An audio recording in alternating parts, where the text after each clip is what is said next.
Ayan, good afternoon guys. So, ngayong araw, nga pala, hindi ako naka-mic adapter. Try ko na lang yung wala kasi pag naka-mic adapter ako, sobrang lapit ng pwesto sa bunganga ko. Ang lakas naman sa video.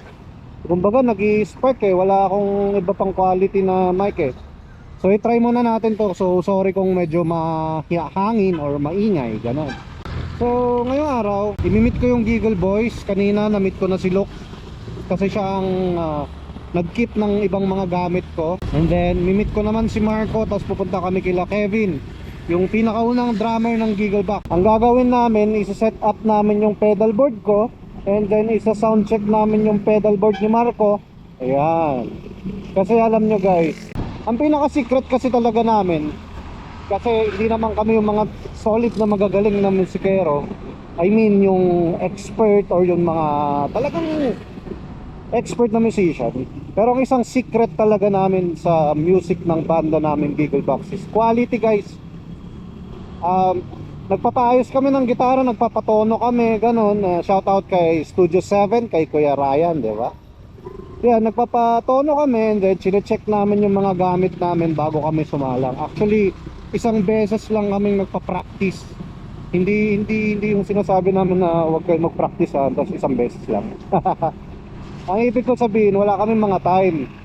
Kaya sa mga free time namin, kung pwede mag-meet ang isa or dalawa para makapag-prepare lang, ginagawa na namin yun.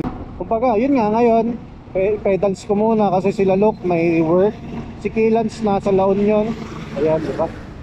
So yung quality muna namin ni Marco kasi, ayun nga, sa mga nakakaalam kami talagang, kumbaga, Gigglebox talaga. Kumbaga hindi ako pwedeng tumugtog na wala si Marco Dahil si Marco naman parang alam niyo, kababata ko talaga yun na musician. So parang pinagtatagpo namin lagi yung style namin, di ba? Pero yan guys, quality talaga. Ayaw namin sa stage may nasasapawan or may mas malakas. Gusto namin pare-parehas kami ng tunog. Yung mga ganong quality ba yung inaayos namin. Hindi kami talaga kasi wala na kaming time magbuo pa ng mga ibang kanta or kumapa ng ibang kanta. So kaya kami isang beses lang nagpa-practice, pinapasadahan na lang namin yung mga old namin kanta. So sana may natutunan kayo. Kay ano kami magkikita sa bahay nila Kevin. So si Kevin naman is ang pinaka unang drummer namin sa Gigglebox. Mga kababata rin natin yan, pero siya kasi nag-retire na Pero siya ang tagagawa ng cables ko ngayon. So pupunta natin yan. Siya ang gumawa ng patch cables ko. Ayan na si Marco, magkasama na kami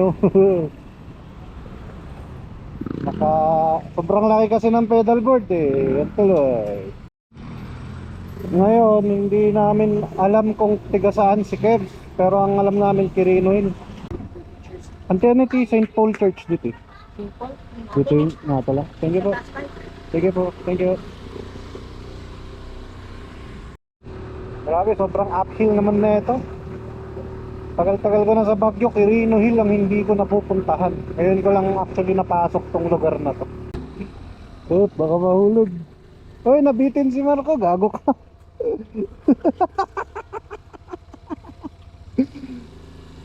Wala tong nagdadrive ng manual na to, hindi marunong.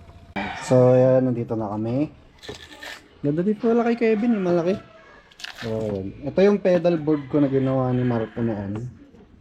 Tapos ito yung pedal. Grabe naman yung inamag na May cut na to dito Hindi na. Namag na. Nakatagal na. Kasi yan yung mga pedal ko. Tapos yung kay Marco naman. Nasa baba? Sige mamaya. So yan. Ito ginawa ni Kevin itong mga pancake patch ko na kwan. So okay, diba? So ayan, ito yung mga ginamit ginawa ni Kevs, pero gagamitin ko yung akin pa din kita mo na may mga patch cable ko. Quality mo doon Joke lang. Siyempre gamitin naman natin yung mga inaral mo. Ito naman ang pedal board ni Marco. So ito lang, ganito na muna siya. Sayang tong dalawa pero okay na yan. Yes sir. Ito lang naman actually yung essential na ginagamit ko, itong G2 and then chorus saka ito. Ito preamp lang talaga siya. Hindi na, wala na halos noise gate, wala na. Pero next vlog natin, hindi pwede yan. Mismo. Papasok tong dalawa. So basically, that's it. Ayan, no? So power supply, distortion, preamp, gate. Yan. Ito naman. Uy, naka-atmosphere sana. Tapos Sambahan ko yan sa ano, naka-buffer. sa metalhead. Metalhead. Yes, ayaw niyang ano eh, ayaw niyang Ay, mismo. mag-reverb eh. Kala ko website na Metalhead. Metalhead gayam. Okay, the moment of truth. Kung grounded talaga. So, working yung cable ni Kevin. Delay man, delay. Yun. Tapos distortion. Ito pumatay ko, di chorus.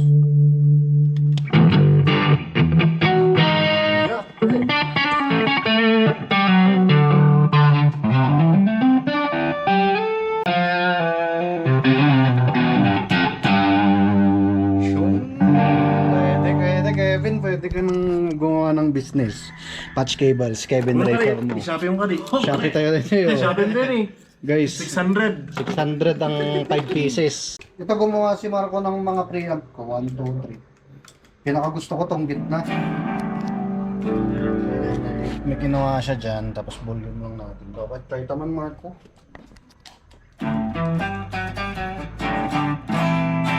Delay.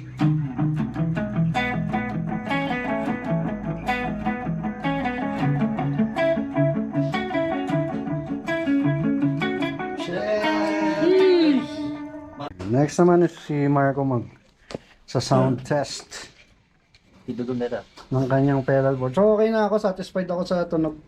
Actually kahit hindi ko naman nilalagay yun, hindi ko talaga gagamitin. Pamparami ba? Pamparami lang. Ito yung maganda eh. Paano yan? Pag nag-i-flat tayo, walang i-flat yan no? Meron. Meron? Paano? Yan ang di siya. Ah, okay. Pitch black to, di ba? Ay, iba. Korg pala yung sinasabi ko.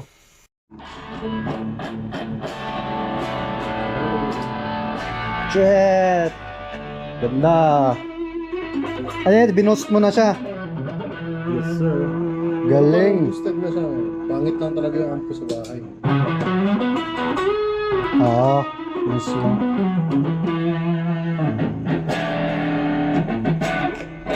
Yung ano nga, yung atmosphere nga, hindi ko alam ang tunog niyan eh. Tignan natin. Reverb. Clean lang. Tapos atmosphere. Bawasan natin yung tapos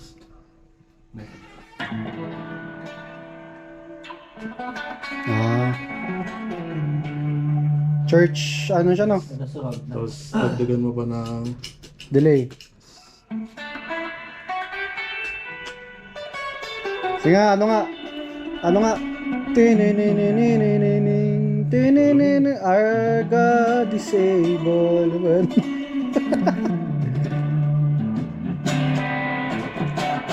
Yan, mag-aayos lang kami ng mga tune. Pero yan ang rig namin sa October 13. Yun o. Tone test. Salamat Kev sa pizza. Yun o. So ganyan lang ang jamming namin Giggle Boys.